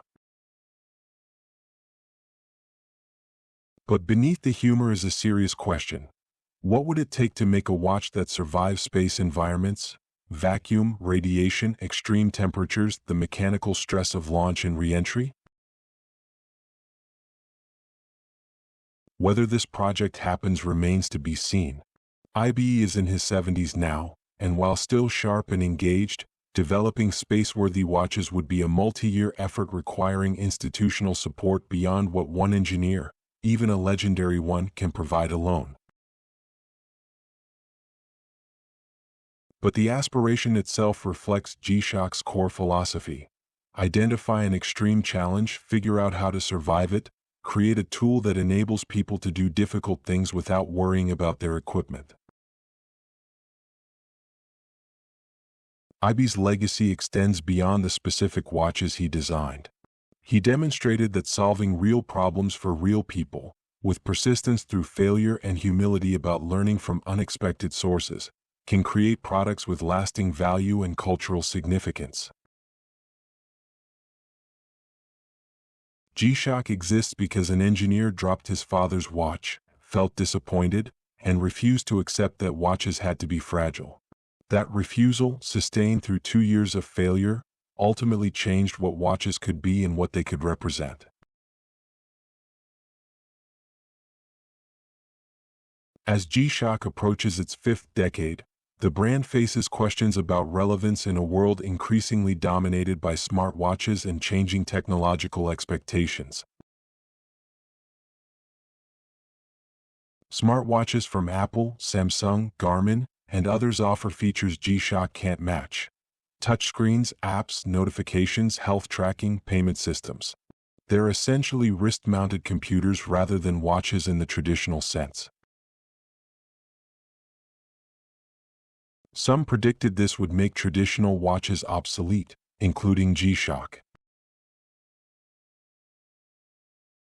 But several factors suggest G-Shock will remain relevant by focusing on its core strengths rather than trying to compete directly with smartwatches. First, smartwatch adoption, while growing, hasn't eliminated traditional watches. Many people wear both, a smartwatch during work hours when connectivity matters, and a G-Shock for physical activities when durability matters. The two devices serve different needs. Second, smartwatches require frequent charging. Most need daily charging or at minimum every few days. This creates dependency and maintenance burden that many users find annoying. G-Shock's weeks, months, or years of battery life or indefinite solar power offer freedom from charging that remains valuable. Third, smartwatches are relatively fragile. Drop an Apple Watch on concrete and it will likely crack. Immerse it beyond its rated depth and it may fail. Subject it to extreme temperatures and performance degrades. For users who need genuine toughness, smartwatches aren't viable alternatives. Fourth, smartwatch constant connectivity creates notification overload that many people deliberately avoid. The always-on connection to email, messages, social media can be exhausting. G-Shock's deliberate simplicity, it tells time, it survives, that's it, offers respite from digital overwhelm. These factors suggest G-Shock occupies a distinct niche that smartwatches don't directly threaten. People who want wrist computers will buy smartwatches.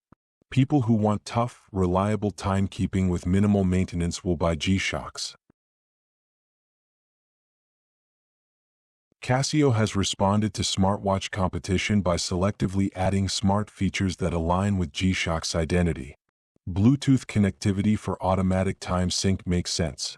It improves accuracy without sacrificing simplicity.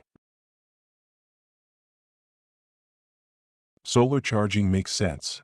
It eliminates battery changes while maintaining G-Shock's independence from daily charging routines. But G-Shock hasn't added features like email notifications, social media apps, or payment systems. These would compromise the watch's essential character as a tool that doesn't demand constant attention. Future development appears focused on several areas. Enhanced materials, carbon fiber composites, new resin formulations, and advanced coatings that improve durability and appearance. The carbon core guard structure in recent Mudmaster models demonstrates how new materials can reduce weight while maintaining or improving toughness. Improved solar efficiency. Better photovoltaic cells that harvest more energy from less light, ensuring reliable operation even for users who work indoors or in low-light environments. Advanced environmental sensors. More accurate and faster responding sensors for navigation, altitude, and weather prediction.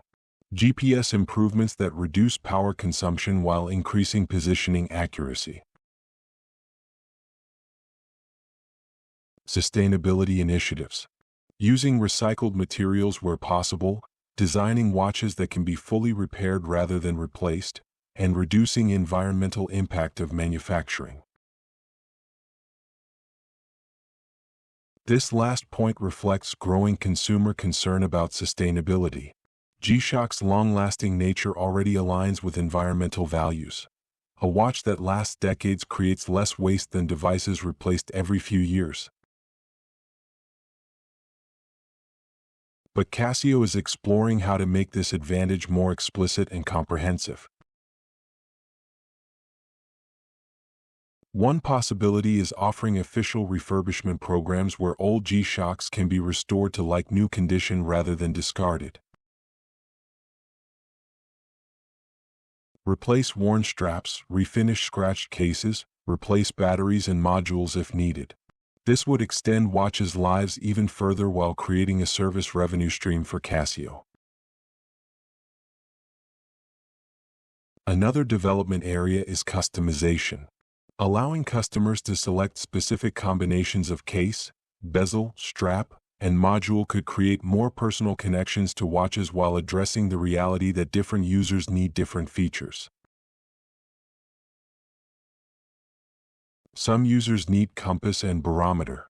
Others want Bluetooth and GPS. Others just want basic timekeeping with maximum battery life. Modular design, where the internal module, external case, and strap can be mixed and matched, would let users configure exactly the watch they need. This approach could also extend product life. When needs change, swap modules rather than buying entirely new watches. If solar panels improve, upgrade just that component. If new sensors become available, add them without discarding the case. Casio has experimented with interchangeable bezels and straps, but true modularity where functional components are user-swappable would be more significant. The analog versus digital debate continues within G-Shock. Digital displays have advantages. They're extremely shock-resistant, no moving parts, highly legible, and can show multiple pieces of information simultaneously. But analog displays have aesthetic appeal and satisfy users who prefer traditional watch faces. G-Shock has addressed this with ANA-DG models combining analog hands and digital displays. The challenge is packaging both without making watches too large or complex. Future development may create slimmer ANA-DG designs that offer the best of both approaches. The brand's cultural positioning faces interesting challenges. G-Shock became cool partly by not trying to be cool. It was functional equipment that culture adopted organically. But now that G-Shock is established and mainstream, maintaining authenticity requires resisting the temptation to prioritize fashion over function. Limited edition collaborations with fashion brands and artists have been successful, but there's tension between maintaining G-Shock's utility-focused identity and becoming primarily a fashion accessory. The brand seems to navigate this by ensuring every collaboration, no matter how fashion-forward, still produces a watch that meets G-Shock durability standards. A streetwear collaboration watch might look radically different from a standard G-Shock, but it still survives drops and water immersion. This insistence on maintaining functional standards even for fashion pieces reinforces that G-Shock is fundamentally about toughness, not just about appearance. Demographic considerations also matter. G-Shock's core audience has aged. Many loyal customers bought their first G-Shocks in the 1990s or 2000s and are now middle-aged. Reaching younger generations requires understanding their different relationship with technology and time. Younger users have grown up with smartphones that provide time automatically. Wearing a dedicated timepiece is less necessary than it was for previous generations. G-Shock needs to offer value beyond just telling time to remain relevant. The brand addresses this partly through style diversity, offering models that appeal to different aesthetic preferences, and partly by emphasizing the experience of disconnection. In a hyper-connected world, a device that doesn't buzz with notifications has novel appeal. Marketing to Gen Z and younger has emphasized G-Shock as a deliberate choice to carry simple, reliable tools rather than complex, demanding technology. This positions the watch as countercultural in interesting ways, choosing analog over digital, choosing independence over connectivity. Whether this messaging succeeds long-term remains to be seen, but it's strategically sound, highlighting what makes G-Shock different from smartwatches rather than trying to copy their features. Geopolitical and economic factors also affect G-Shock's future. Manufacturing is concentrated in specific facilities, creating supply chain vulnerabilities. Expanding production to multiple regions could increase resilience but requires significant investment. Currency fluctuations affect pricing in different markets. A watch that's affordable in Japan might be expensive in Brazil or India due to exchange rates and import duties. Managing global pricing to maintain accessibility while remaining profitable requires careful navigation. Counterfeit G-Shocks remain a persistent problem, particularly in markets where genuine watches are expensive. Casio invests in anti-counterfeiting technology, unique serial numbers, authentication features, retailer verification programs, but fakes continue appearing. Education helps, teaching consumers how to verify authentic G-Shocks, highlighting quality differences between real and fake. But ultimately, the existence of counterfeits reflects genuine demand for affordable, tough watches that Casio can't fully satisfy at current price points and production capacity. Looking 20 or 30 years ahead, what might G-Shock become? Several possibilities emerge. The space watch. If commercial space travel and orbital industry expand significantly, there will be demand for watches that survive space environments. G-Shock could become the standard timekeeping tool for space workers the way it became standard for military and construction. The longevity champion. As concern about electronic waste grows, devices designed to last decades or even a lifetime become more valuable. G-Shock could emphasize and enhance its already impressive durability, marketing watches as last watch you'll ever need purchases. The disconnection enabler. If cultural backlash against constant connectivity intensifies, simple devices that don't demand attention will have increasing appeal. G-Shock could position itself explicitly as part of digital minimalism movements. The sustainable tool. With proper refurbishment and repair programs, G-Shocks could become truly circular products. Used for decades, refurbished when worn, eventually recycled when finally beyond repair, with materials flowing back into new watches. All these possibilities align with G-Shock's fundamental identity. Durable, reliable, functional tools that enable people to do difficult things without worrying about their equipment. This identity has remained stable for over 40 years despite massive technological and cultural changes. There's reason to believe it can remain stable for decades more because the underlying human need for tools that work, that last, that don't let you down, doesn't change even when technology evolves. We've spent several hours together tonight, walking through the story of a watch that refuses to break.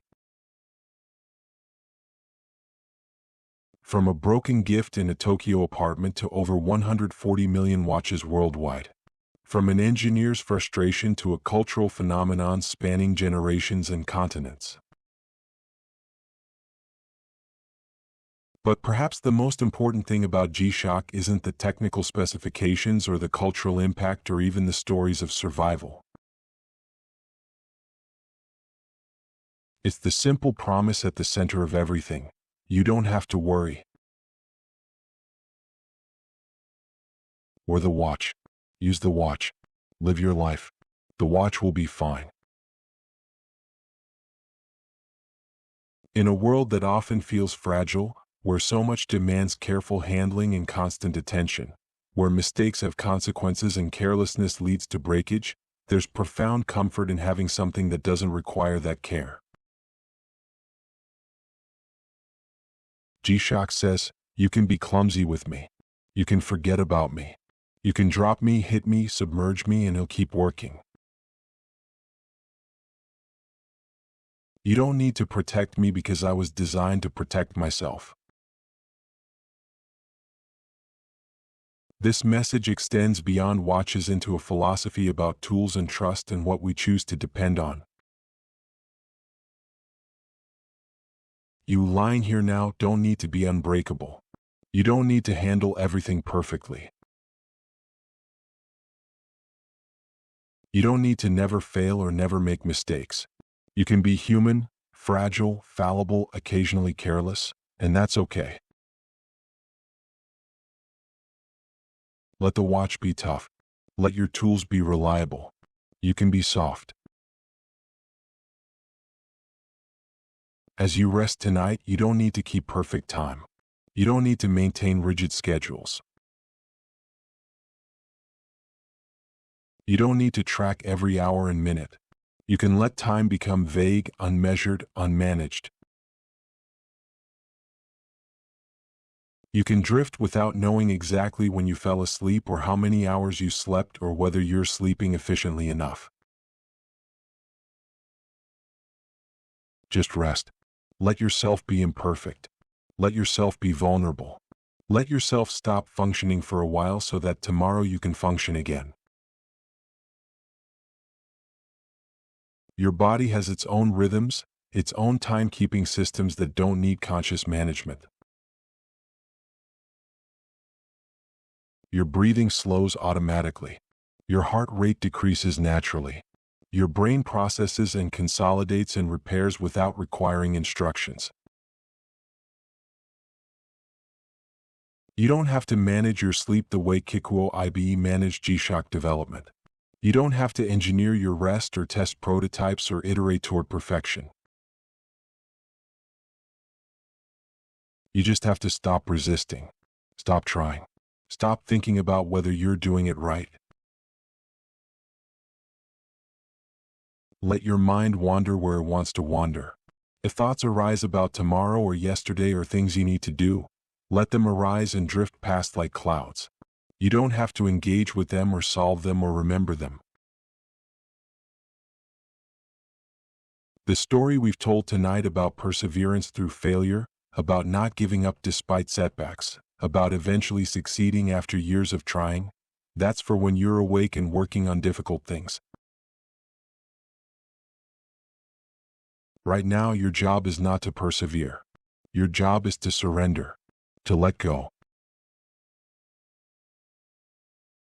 To accept that for these hours, you have no responsibilities and no goals except to rest. Feel your body settling more deeply into whatever supports it. Notice how little effort it takes to simply lie here. Notice how your breath continues without thought, how your heart beats without instruction. You are not a machine that needs to be tough and shock-resistant and always functioning. You are a human being who needs gentleness, rest, and occasional complete shutdown to remain healthy. So shut down. Power off. Let yourself stop being conscious and productive and engaged. The world will keep turning. G-Shocks will keep ticking. Time will pass whether you track it or not. Nothing requires your attention right now. If you wake later and realize you don't remember when you fell asleep, that will be perfect. It means you surrendered fully enough that the transition was imperceptible. If you wake not knowing what time it is or how long you've been sleeping, that will also be perfect.